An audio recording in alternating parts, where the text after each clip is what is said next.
Nathan Diaz, Randy Couture, and Demetrius Mighty Mouse Johnson. These are just a few of the all-time great fighters that the UFC, and in particular Dana White, have strong-armed into leaving the organization in less than amicable terms.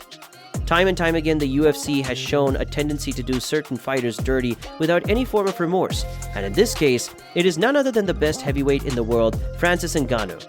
Completely so. Ngannou is, as of today, as of yesterday, as of whenever, he's a free agent and he can fight wherever he wants.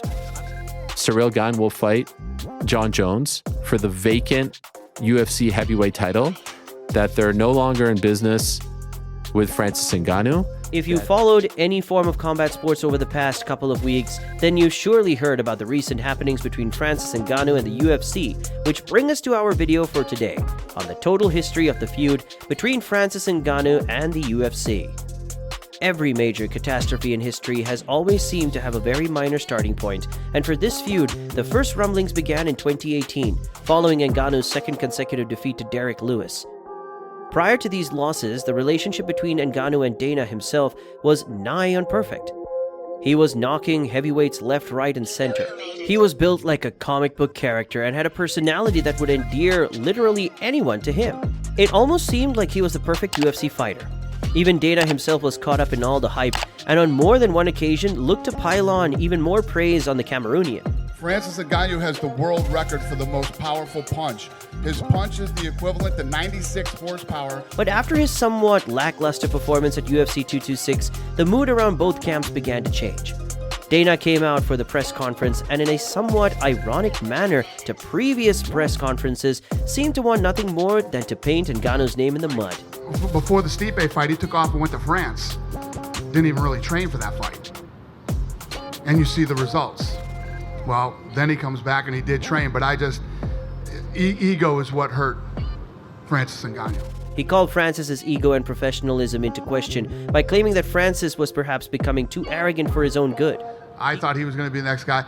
I think his ego ran away with him, big time. I can tell you that his ego absolutely did run away with him. He questioned his commitment to the sport and whether he was in the right frame of mind to compete. In many ways, this signaled the first blow in a long line of events that ultimately led to Ngannou's departure. Following his defeat to Derek Lewis and the eventual bashing by Dana White, Ngannou knew that he had to earn back his respect within the organization, and he did so empathetically.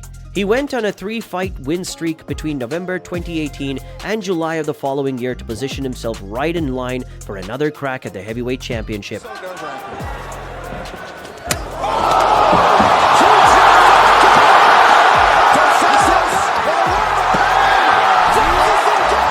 But this time the UFC was all too unwilling to grant his wishes, as they were more concerned with booking a trilogy bout between the then heavyweight champion Stipe Miocic and Daniel Cormier.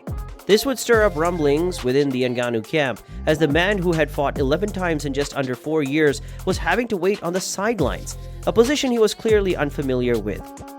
During this hiatus, interest from the boxing world began to emerge. Heavyweight champion Tyson Fury and well-known boxing promoter Eddie Hearn called out Francis Ngannou for a shot in the boxing ring. Heavyweight champion, he's in great shape, look at the muscles on him. And we're going to find out who is the baddest motherfucker on the planet. I'm 170, he's 270 pounds, so it's going to be an explosive fight when it happens. It's going to be a hybrid fight with different type of rules. You know. This would prove to be a massive head-turner for Francis, as the boxing pay is certain to have dwarfed any payday from the UFC. But as expected, the UFC turned down this opportunity once again, with Dana claiming that he would not allow Francis to box while under contract. Not being able to fight in the UFC and also not being able to box, it was the sort of jail-like moment that reminded Francis of the captivity he had to endure as a young child. And it was at this moment he knew that things would need to change. Fast forward 2 years later, and Ngannou had finally achieved his dream of capturing the UFC heavyweight championship, and he did it in the most sensational fashion, calling upon a raft of new skills and techniques that he had never seen before in an Ngannou fight.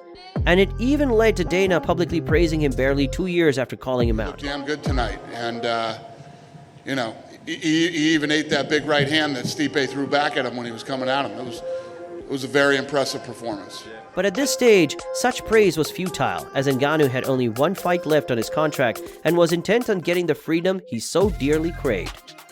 Things were further made worse when the UFC decided to make an interim matchup for the heavyweight title between Gane and Derek Lewis, barely 3 months after Francis had gotten the title, and as widely expected, Von Gane came away with a TKO victory. And leg is compromised. Cyril Gane on the cusp of a world title. He took out the leg and they went for the. Oh, he's hurt. Under a minute to go in the round. Lewis this looks like it could be the end right here. That's it. It's over now. UFC heavyweight champion of the world. At this point, it became clear what the UFC was looking to do. Raise Gane's status by giving him an interim belt and use him to send off Francis from the organization. Almost very similar to what they had planned with Khamzat and Nate Diaz. So Ngannou had a difficult choice. Take the fight, win, and go back to the negotiation table with even bigger leverage, lose and leave the UFC on a whimper, or just simply wait out his contract. But if there's anything we've learned from the Predator, it's that he never backs down from a challenge. He took the fight whilst nursing severe knee injuries and still managed to come away with the victory against one of the most dangerous heavyweights on the planet. Say what you may about the fight itself, but it was a high-risk matchup and one that Francis surmounted. Following the victory, Francis and the UFC went back to the negotiation table, with Francis and Ngannou hoping that this time his demands would be met. But after closing to a year of negotiations, Francis Ngannou was eventually released from his UFC contract amid less than amicable terms. But what really went down in the negotiations? Well, as with any contract between an employee and an employer, the initial disagreements in the contract came from the never-ending issue of fighter welfare.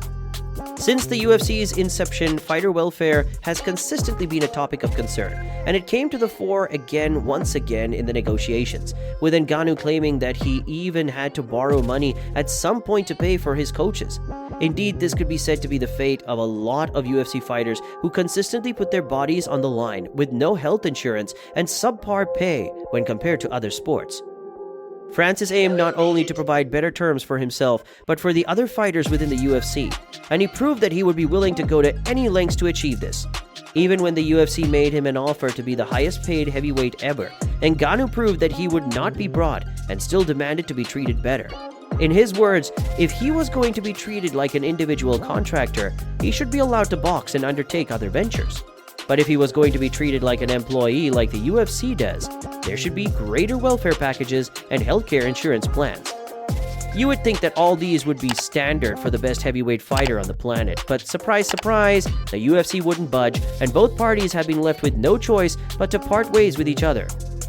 In the days after the announcement, the UFC and Dana in particular have tried to paint Ngannou in a negative light by claiming that he was trying to avoid the tougher opponents.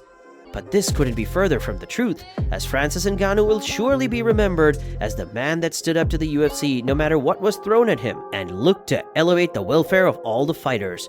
In many ways, Francis Ngannou is and was the hero the UFC didn't deserve.